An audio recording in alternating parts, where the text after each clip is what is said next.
Technology ప్రపంచంలో artificial intelligence ప్రభావం రోజురోజుకు పెరుగుతోంది. తాజా ఉదాహరణగా ప్రముఖ ఏఐ టూల్ చాట్ జీపీటీ భారత క్రికెట్ జట్టు భవిష్యత్తును ఊహించింది. 2027 వన్డే వరల్డ్ కప్ కు భారత్ తరపున ఎలాంటి జట్టు ఉండవచ్చో అంచనా వేసి క్రికెట్ అభిమానుల్లో చర్చ రేపింది. ఆ అంచనా ప్రకారం సీనియర్ ఆటగాళ్లు విరాట్ కోహ్లీ, రోహిత్ శర్మలకు ఇక స్థానం లేకపోవచ్చని చెబుతోంది.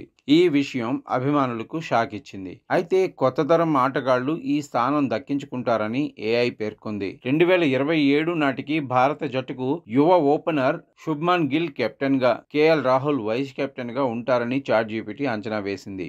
రోహిత్, కోహ్లీ స్థానాలను యశస్వి జైస్వాల్, తిలక్ వర్మ భర్తీ చేసే అవకాశం ఉందని పేర్కొంది. అలాగే మిడ్లార్డర్లో శ్రేయస్ అయ్యర్ తన స్థానాన్ని కాపాడుకుంటాడని తెలిపింది. ఇక బౌలింగ్ విభాగంలో జస్ప్రీత్ బుమ్రా, మహమ్మద్ సిరాజ్, హర్షదీప్ సింగ్ పేస్ విభాగాన్ని నడిపిస్తారని, స్పిన్ విభాగంలో అక్షర్ పటేల్, కుల్దీప్ యాదవ్ కీలక పాత్ర పోషిస్తారని వెల్లడించింది. తరచుగా గాయాలతో జట్టుకు దూరమవుతున్నప్పటికీ ఆల్రౌండర్ హార్దిక్ పాండ్యా ఈ జట్టులో ఉంటాడని చాట్ జీపీటీ తన లిస్టులో చేర్చింది. అయితే ఇటీవల ఐపీఎల్లో అద్భుత ఫామ్ లో ఉన్న పేసర్ హర్షిత్ రాణాకు మాత్రం ఈ జట్టులో స్థానం దక్కలేదని పేర్కొంది. ప్రస్తుతం ఈ ఏఐ అంచనా సోషల్ మీడియాలో వైరల్ గా మారింది.